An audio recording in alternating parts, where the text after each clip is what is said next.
Welcome to Prabhas gallery. Prabhas கேலரியில் இன்றைக்கி நம்ம பொன்னியின் செல்வன் தான் பார்க்க போகிறோம். வாங்க ஃப்ரெண்ட்ஸ். அவர் வரப்போகிறத நான் முன்னாடியே தெரிஞ்சுக்கிட்டு அடிக்கடி அவர் முன்னாடி போய் நின்னேன். அதனால் அவர் என்னையும் வர சொல்லிட்டாரு.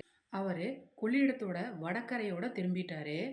தென்கரைக்கு வந்து அந்த வாலிபனுக்கு ஒரு குதிரை சம்பாதிச்சு கொடுத்துட்டு திரும்பும்படி சொன்னாரு. அங்கிருந்து குடந்தைக்கு போய் என் அத்தைய பார்த்துட்டு வர்றதா சொல்லிட்டு வந்தேன். அதனாலதான் சந்தேகத்துக்கு இடம் இல்லாம இங்க வர முடிஞ்சது.